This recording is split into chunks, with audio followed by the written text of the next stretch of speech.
Oh well. Starting. Greetings and welcome, everyone. It's All You Can Geek Gamecast, episode 551. I'm one of your hosts, Jim Gass, joined by Mike Sneedy, What's up? Ori Feinsod, Ahoy. and Tony Korkanakis. Yo. Welcome, listeners and viewers, to 551 of the Gamecast. So it's been a busy weekend for me. Like I said, my brother had a wedding. If you listen to the movie cast, you've heard it. So I didn't get to play too much myself. I did get a brand new TV. Nice. 65 OLED that does support the new advanced features for gaming, 120 hertz. So it does do 120 frames per second. It can handle that stuff, and it does have a gaming the G-Sync and FreeSync. It has all that built into the TV, Okay. which I can't tell you. I haven't tried a game yet that has that.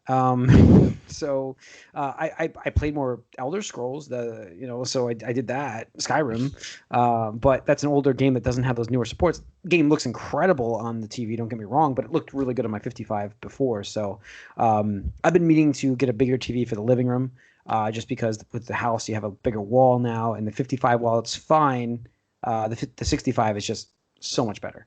But I didn't get to play much because of the wedding thing. So it was like Thursday night, Friday, Saturday was all just booked, and Sunday I just was sleeping all day.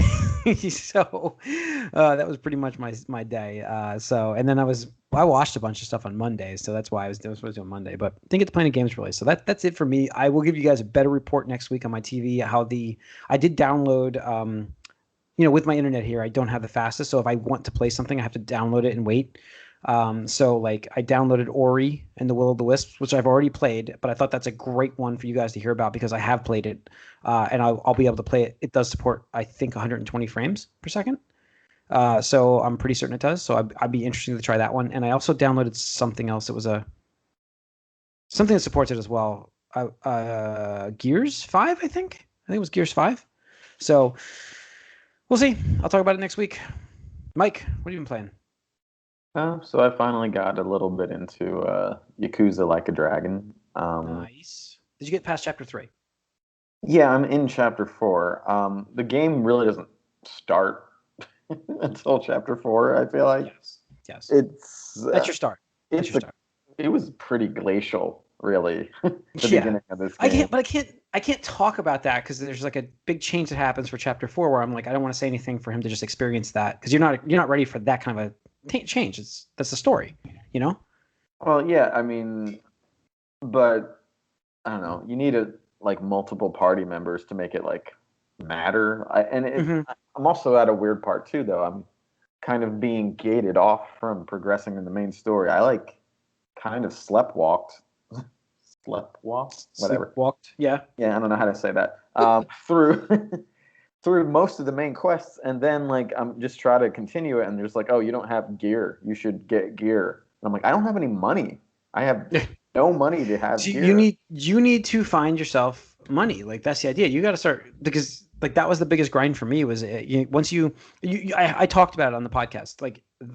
Once you get to, I think it's chapter 5, you can unlock the business thing, and that's what you really, because that'll give you enough cash. Trust me, that's plenty of cash for the game. But you have to max that out too.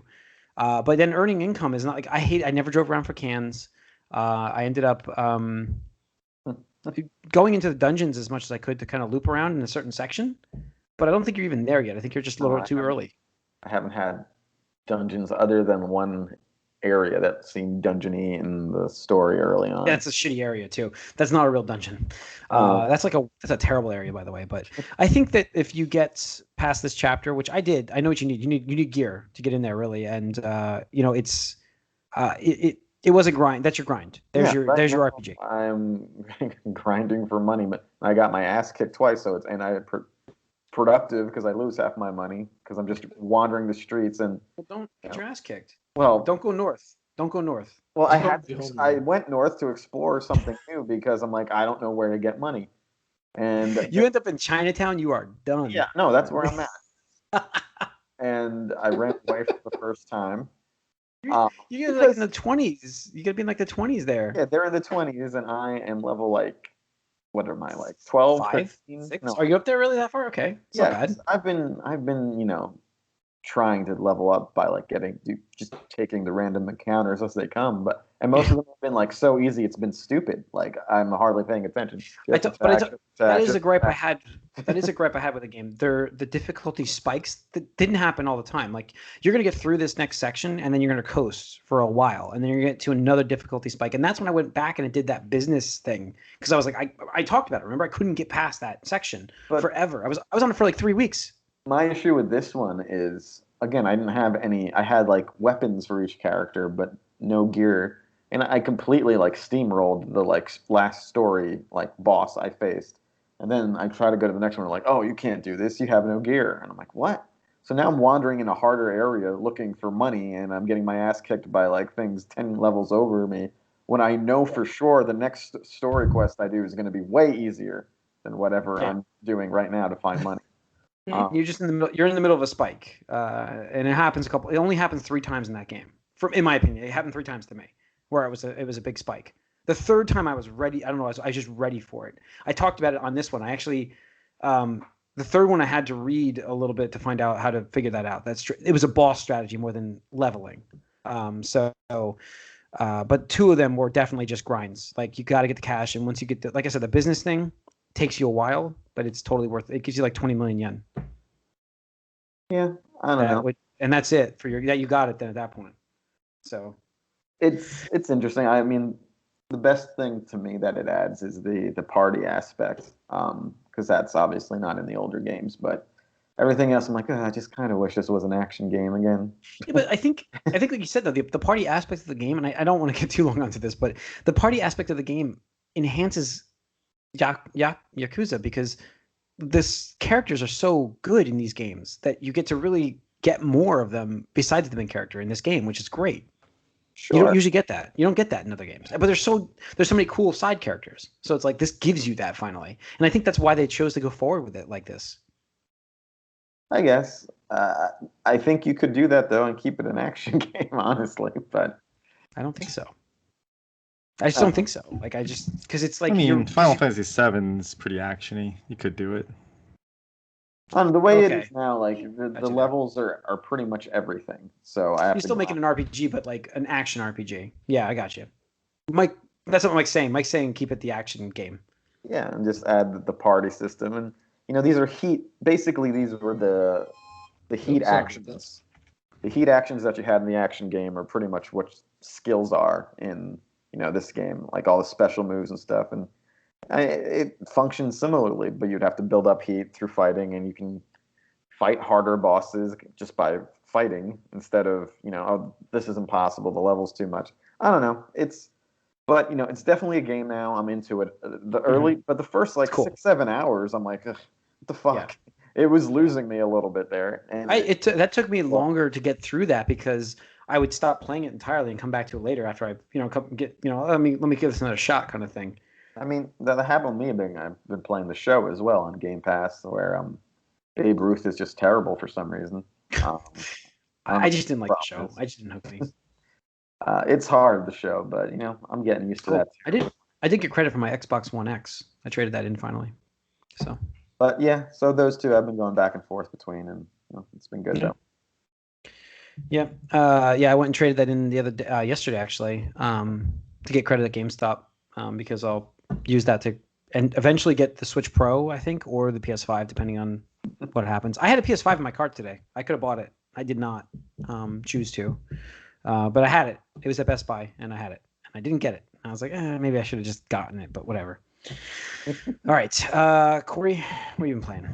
I'm not really playing too much. Just a lot of board games still. I'm still in that board game kick, and I got to play in person yesterday, actually, nice. With our board game group. We are trying to do it in person again, so it's cool. Like I was saying, there's a lot of people that are looking to do things outside of their homes again, and so like we had a lot of new people that popped in because we put the group out on like a meetup, which is like a website or app, and people can sign up for it, and yeah, it was a lot of fun. So it's like 20 people there.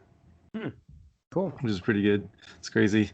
And then I actually been, which is not video game related per se, but there's this book that I've been reading called Unsold was the first book, and it's called Cradle series, and it's very much like a video game concept. It's not like a video game, obviously, but it's about this character that you're following who is considered the weakest and is, doesn't have the abilities that all the others have, and there's like a magic system in this, and so in his village, everyone gets kind of categorized as a specific magician or magic user type, and he never gets one because he doesn't have the ability to do it. And so by the time you're like, adolescent, you should be at a copper level, and he can never get to copper, and he's like in his like late teens now.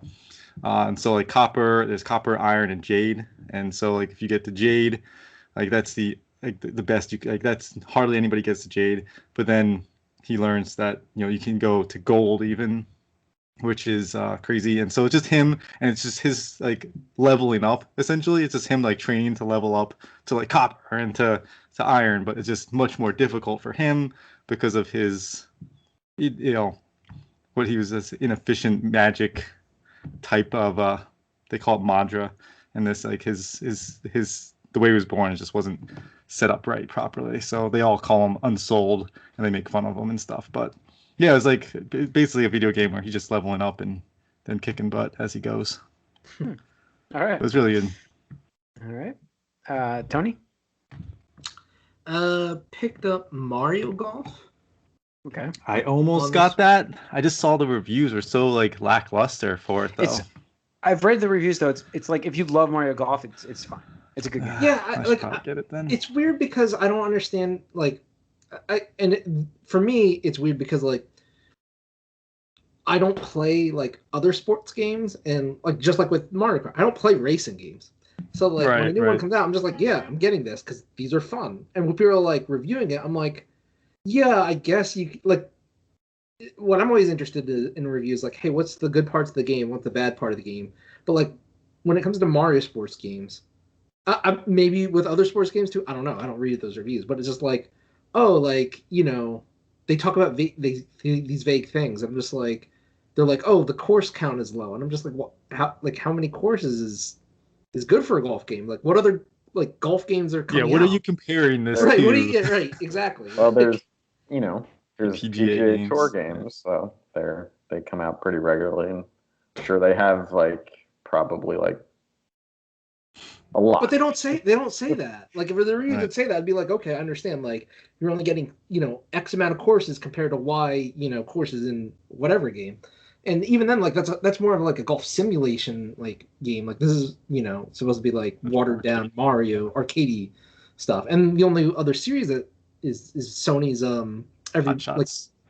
Hot Shots or We Love Golf. I think it's Hot Shots. I think Everybody's Golf or something was the next iteration of it or something. Yeah, but like they don't even do it anymore. Like they don't release those anymore. So it's like, hey, this is the only thing like in the genre anymore. So I don't know. Anyway, it's fun. If you like any of the Mario Golf games, yeah, I was about to get to that.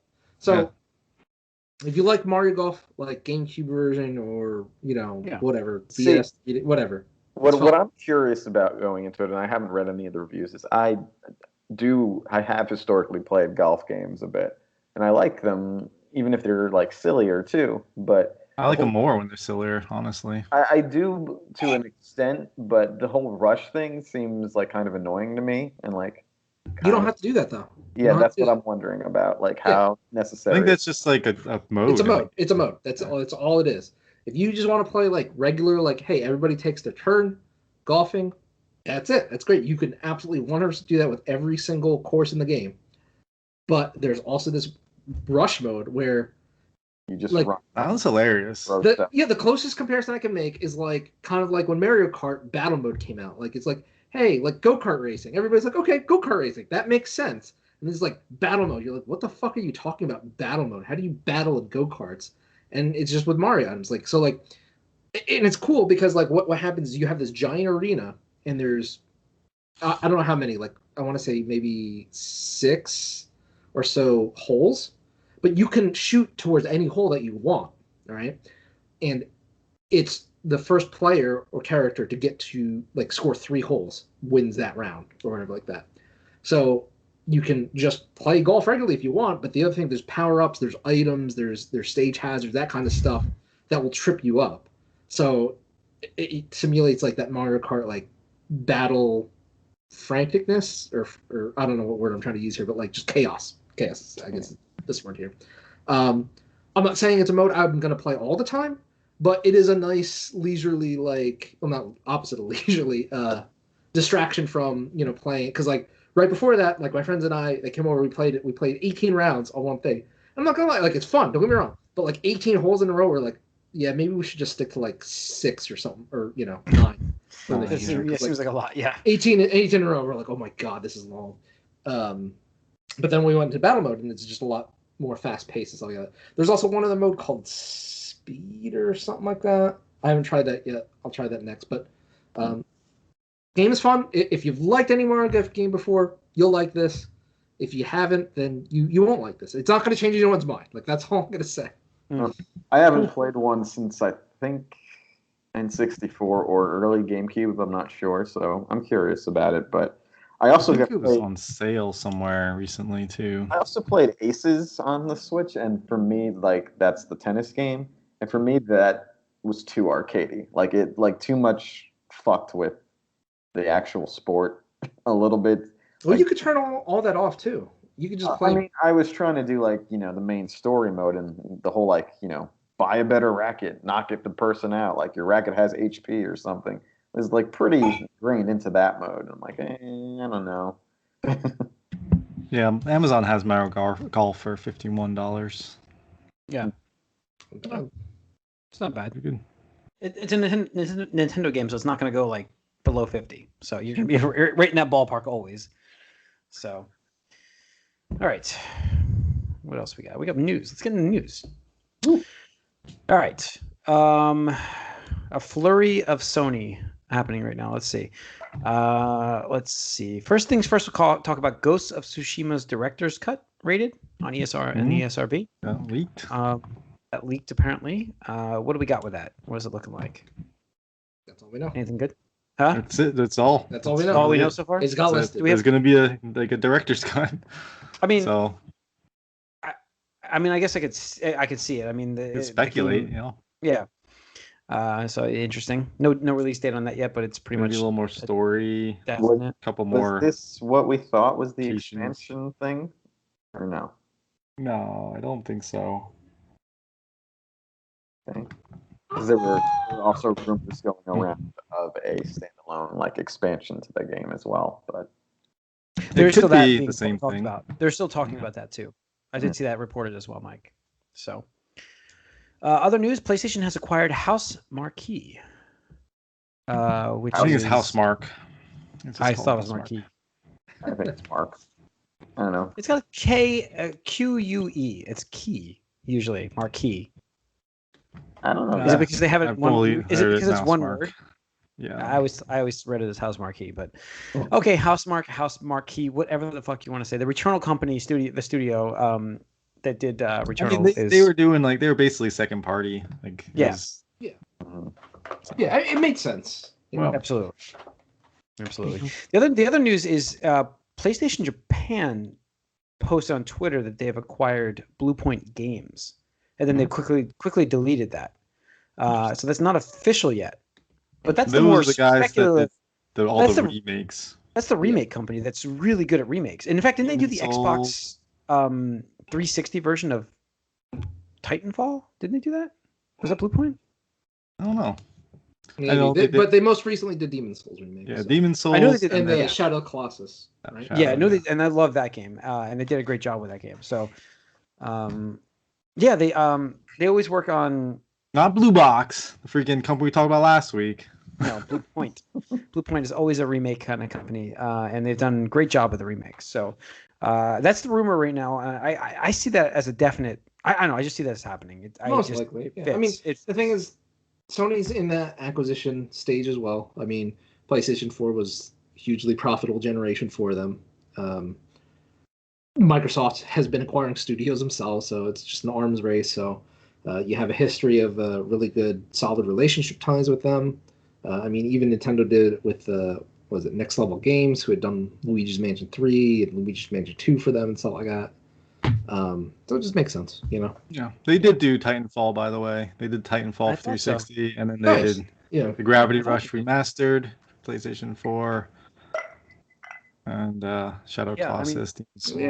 They are a studio that's really good at working with like limited resources. No, like I just think that it's like with existing content as well. But I just think that like they're really good at this, and I would love to see them do something on their own besides a remake. But we'll see. We'll see what this means for them if they get purchased. Yeah. So. Mike, what'd you post on here about Remedy? Oh, they just announced today. I've been playing Control recently, and now they're talking about a multiplayer expansion, or it's a standalone thing, I guess. PvE, so it's co-op in this Control universe. Interesting, and they say they're going to also, do a proper sequel eventually too. So Control, and the reason why I'm playing Control is it's on Game Pass, and it came on only a few months back, I think. So Game Pass, I think, is, it's a metric builder for these companies as well too, just show, how much interest would be in something else they announce, and I think this is part of that. So yeah, they're investing in their Control universe now and going forward. I don't know if a PvE multiplayer game is my first thought with this universe. You've played it too, Jim. It doesn't make much sense to me. No. No. But, whatever. I mean, it kind of, I see it like that jukebox thing that they have. I don't know if you got into that or that far. It's like the challenge mode thing. It seems as if that was setting up for something similar to this already. But yeah, there's obviously a lot they can do. The possibilities are almost endless within the fiction, but it's just good. It's good that we'll get more Control at some point, though, because I did really like the game. But I'm curious about how a PvE game from them is going to work. Yeah.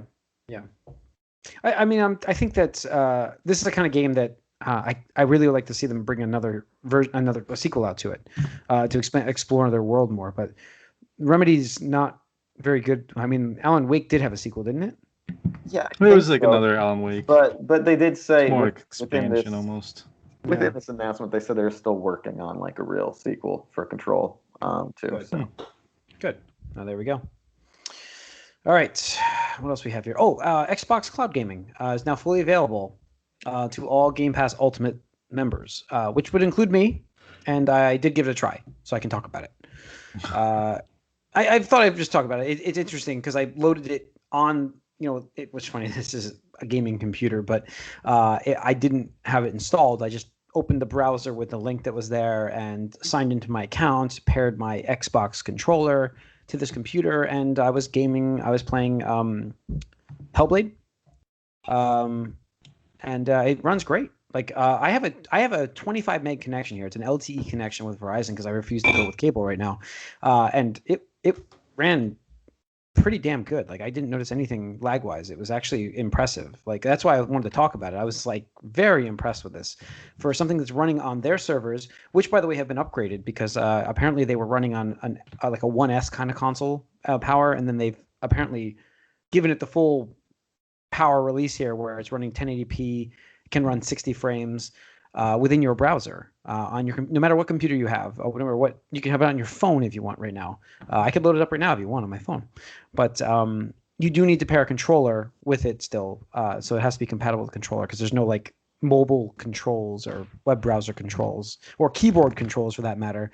It was still looking for a controller for me. So, but the experience was really good, and I thought I'd just mention it on here that it was interesting that launched, and it's got games. Google. It's like I don't know. This is the better service. Like if you're gonna do something where you're not gonna own a console, I think this is a great option for you guys because it actually has.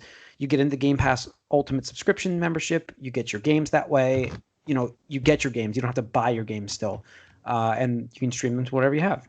I mean, it makes the most sense. It should have been what the Stadia was, and it wasn't clearly.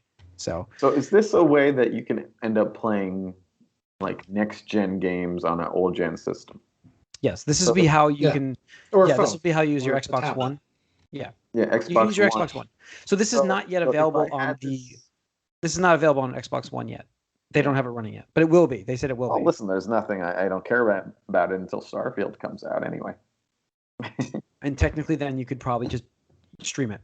Depending on your bandwidth. Like I said, I ran 25 megs, and it was fine. Like I didn't play it extensively. I wonder if there would have been some slowdown later on, but it ran really well.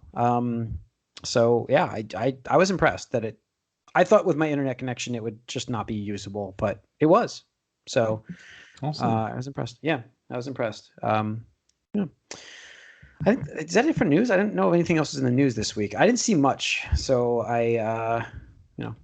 that's all. I mean, Windows 11. Yeah, I mean, Windows 11, by the way, will have HDR automatic conversion for gaming built into it, like the Xbox does. They're definitely catering to the gamer with this OS. So yeah, I mean, I saw that, and I think that it looks interesting. Elder Scrolls 6 is still in the design phase. Nope. Not shocking there. I mean, is it shocking? Wait a minute, is that shocking at this point? It's weird because it's been out. Skyrim has been out forever though. But what I mean is they announced and then released Fallout 4 in 6 months. And yet they Starfield and Elder Scrolls, they're gonna tease you for 10 years. It seems like it's what? Why? They are saying. I guess they've all been working on Starfield. You would hope during this time. I mean, you can't assume that anymore, as told to us by CD Projekt Red. But you would assume they've all been all in on Starfield. Again, we're getting some morsels, scary hype morsels that remind me a little bit of Cyberpunk, where they're oh, this game is bigger than anything else we've done. There's more to this than Skyrim or, So if that's true, then it makes sense that this has been what they've been working on for this whole time, and that's it. That and 76, I guess, since they're clearly still updating that. Yeah, they are. I actually talked to somebody that said it's actually good, and I was like, what? And I actually downloaded it on my Xbox. I just haven't played it. Yeah, by now it's on Game Pass, right? Yeah. Yep. Game Pass, man. That's the thing is No Man's Sky. I was I'm interested in trying this now. Yeah. So yeah, interesting. So I wonder if the Xbox will get a design interface similar to Windows 11 coming up or something like that. I mean, these are nothing more than a PC nowadays. So I'm just looking at the way that they're doing their stuff. I know Phil Spencer was talking about a lot of stuff right now. Studios that shouldn't sell is short-sighted. Telling studios that apparently that's what he said after their acquisitions. And Perfect Dark's Joanna Dark offers a lot of modern opportunities, whatever that means. So I don't know, but that sounds honestly that sounds like code for that. Yeah. Interesting. Yeah. So that's pretty much it for the news. I don't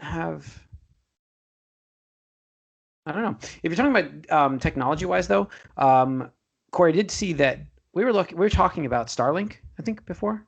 Mm-hmm. Yeah. So Starlink is a service provider for ISPs. They're financially not great right now. The richest man in the world is behind this thing, so it's I know, but he said they don't have enough money to keep the satellite in orbit. Yeah. Oh. You went on record. We have almost breaking news. Oh shit! It's for Jim. Go for it. From GameSpot. Fans have been waiting for almost 8 years for the newest Grand Theft Auto game, and according to one leaker with a solid track record, that gap between main entry releases won't be over until 2025. Oh my god! This is apparently something that Take-Two shared with shareholders at an event recently. And apparently it will include a Fortnite-like evolving map. As in it would change over time, and how Epic Games regularly overhauls the Fortnite map and stuff. But by 2025, the interest might be different by then. You can't roadmap that properly. What if that's not even a thing, Fortnite, at that point? People don't care. It's like Mythic Quest. It's like, But you can literally change the landscape. No, you can't. Wow.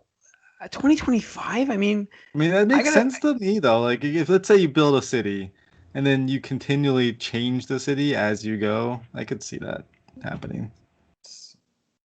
I mean, I get that, but like the time frame is just, what have these guys been doing?